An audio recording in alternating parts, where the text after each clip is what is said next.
Welcome. So this tutorial video will go over Chapter 3. Chapter 3 discusses how we came to be musical, how we came to be musical beings. Um, Rhythm and rhythm is a fundamental part of life, and we don't even realize it. So, if you get a chance, please watch this video. I find it amusing, and if you like the Big Bang Theory, I think you'll find it kind of a comical video. But going with that video, looking back at it, let's first go over what Dr. Cooper was talking about and basically, what first of all, what is the belief of quantum physics? Um, I think this is important for us to understand first before we go through the next process of the chapter. Now, again, I you don't. This is a very simple definition of what quantum physics is, but everything is in a state of vibration. From the textbook to your computer, to the desk, to the air molecules, to yourself, your cell phone, everything vibrates.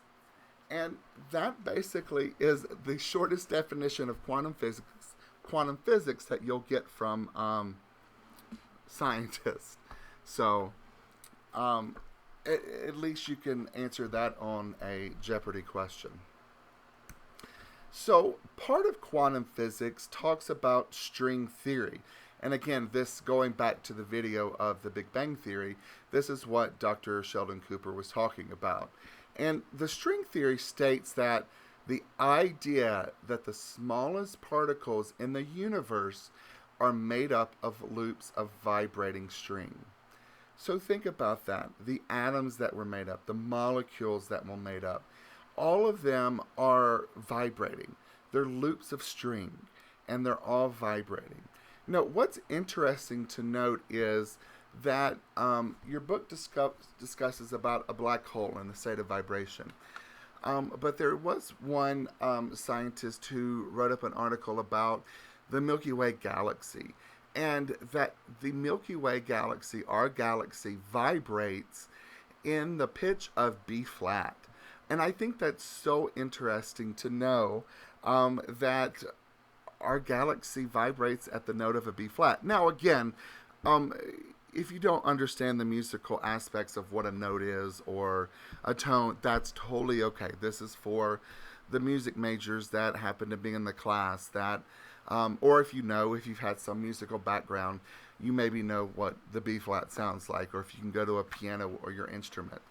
But it's really interesting. Now, again, the B flat, it's so low you can't hear it. Again, the same thing with our bodies or the desk or anything else that has molecules in it, that, or the smallest particles, I should say that even though they're vibrating and although they're giving off some type of pitch, that it's so low that we can't even hear it. And it's below even humans' capacity to hear those notes. I think if you were to stretch a keyboard from Florida all the way to Alaska and play a B flat at the lowest note, you would never be able to hear it. But that's how low that B flat is when we're talking about the Milky Way galaxy. All right, I'm going to get off of that and go to the next thing. So, with all of these vibrating loops of string, creates our rhythmic environment. So think about it, and think about it coming from what in your body is rhythmic. So your heart rate, right? Your breathing rate, your sleep cycles, your hormones, all those do have some type of rhythmic pattern. Think about the heart. It beats 80 beats per minute. Your breathing rate, you breathe 20 times per minute. Um, they're important, and that's something also that the medical field also assesses, especially if you're at the hospital for some reason, and it's important. Your oxygen levels, all those have some type of pattern that we can describe as being rhythmic. Now, do any of your social interactions feel musical? Can you describe a social exchange that seemed to have a rhythmical basis? Now, this is always interesting when we discuss this in class, but a social interaction you feel musical. Maybe you are singing to a loved one. Now, I don't know if that ever happens much anymore, but think about it from coming from that point. Or think about when you're in an argument with someone, or you're even having some type of interaction or conversation with someone. There is still some type of musical aspect that goes with that. There may be some type of rhythmic kind of feeling that goes with it. I know me being in marching band for so many years. I don't do this anymore, but I used to. When I got behind someone, I would match their steps. I would make sure I was on the same foot as them. Yes, I know that's kind of weird, but just know that if you know who I am, I'm very weird. Anyway, but that's a good thing. Anyway, so going to any other type of social interaction exchanges, think about that for a second. Now, for animals, we never think of sometimes animals being being musical creatures. I don't know what just happened, but we'll go for it. So, one thing that I found interesting is about birds. Some birds have perfect pitch, meaning that they, from the bird's point of view, that they sing, or when they're singing, that they sing the same pitch. One time I was on the back porch listening to a bird sing, and I noticed that the bird did it every day, and at the same time. And I actually recorded it and found out that the bird sang the same pitch as they did the previous day and the day before. It was consistent. So maybe birds do have perfect pitch. And we'll talk about perfect pitch later on in the semester. But I did find it interesting, like an example for one of the animals is a male and female mosquitoes alter their wing beats while in flight to bring their tones in tune with each other as part of a mating duet. The same thing with male tree frogs.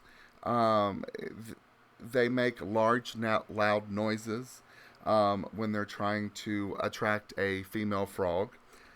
But again, there's insects, do chirping, I was about to say twerking, chirping, chirping. That is the correct word I'm trying to use today. That in order to maybe sing signals or to show about danger or even possibly for mating things. And we'll talk about next week, we'll get into an article that discusses sexual selection as part of from the musical aspect from Darwin. And the book does talk about that. But we'll actually read an article next week about it. So, what are some musical interactions you have with infants? What would it mean to interact with a baby in ways that totally lacked any sense of musicality? So, it's interesting to look at this question. So, when you talk to babies, you sometimes talk with them in a high-pitched voice. Or, your facial expressions make you to raise your voice. You may not mean it. But again, how do you talk to babies? It's really interesting to observe that coming from the observation point of view. So that is how we know to interact with small children or infants. Now, parent-infant bonding.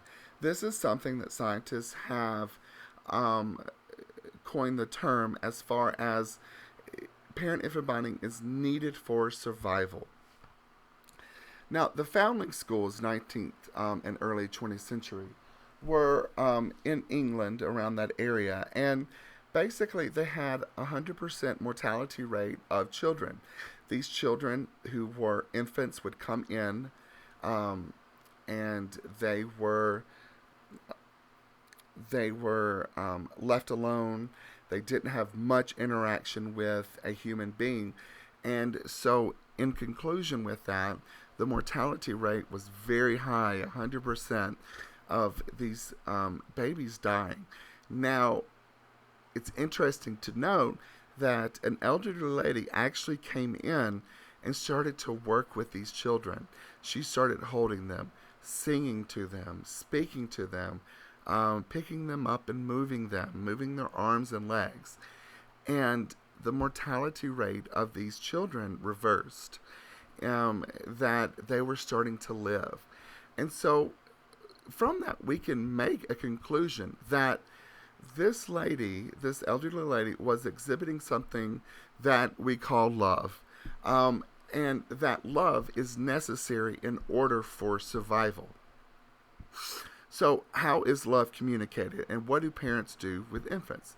You speak to them, right? You sing, you touch, you pick them up, you move their arms and legs, you get them interactive.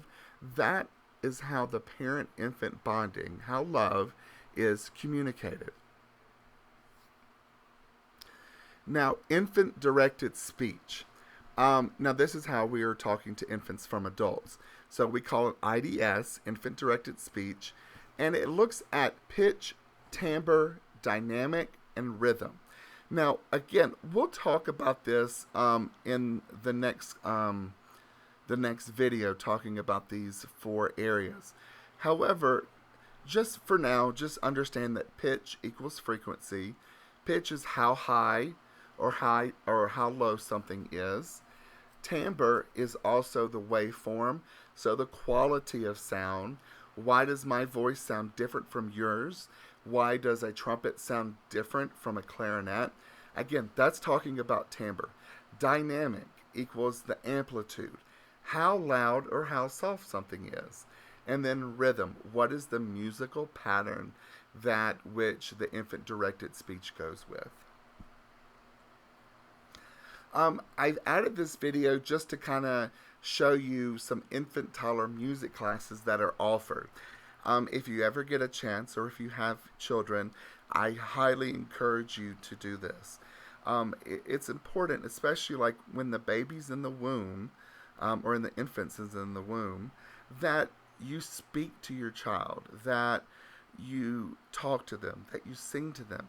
It creates that bond between the parent and the baby. But this is a different class. This is when they're very, very young, and basically it's an activity for parents and their child. Hope you enjoy the video. So these are just some questions for you to think about independently. So what roles does music play, if any, in cementing bonds of affiliation? Are there situations where music is used in inclusionary or exclusionary ways? That this to keep insiders in and outsiders out. From previous classes, students have come up with answers like church, maybe certain bars or clubs, because that club plays a certain type of music and it's not for everybody. So music can exclude other people, and from a social aspect point of view. But also, we are also excluding people. When we listen to our own music, when you're walking down the sidewalk to class and you have your earbuds in, and you're listening to music, no one else is listening to that. It's between you and your iPod or whatever you're listening through. That your music is your personal music. It's something that you own and that you take pride in listening to. So, one of music's strongest attributes is that it brings people together for a common purpose. What are some examples? So again, here we've talked about church. Maybe we've talked about a concert. If you ever get a chance, watch a Freddie Mercury concert. It just amazes me how many people they fit into a stadium, a football stadium, in order to have a concert. I haven't seen many concerts like that lately. So, and if you ever get a chance, go to a live music concert.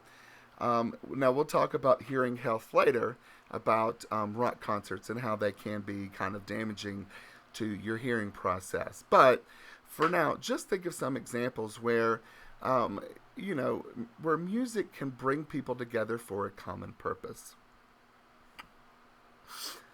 Do you believe music is a survival trait, certain parts of life, or all? Now, this part is very interesting. I always have this discussion with my students, and I basically get a 50-50 here. Some people say, yes, musical traits are needed for survival. At certain parts of life, yes and no. Again, it's always 50-50. There's always students who believe that music is needed for survival. However, there are some who say that there's not. Again, this is an opinionated question that philosophers and scientists have argued and probably will continue to argue for the rest of human existence. So, that concludes the end of chapter 3. Just email me if you have any questions. All right, have a wonderful day.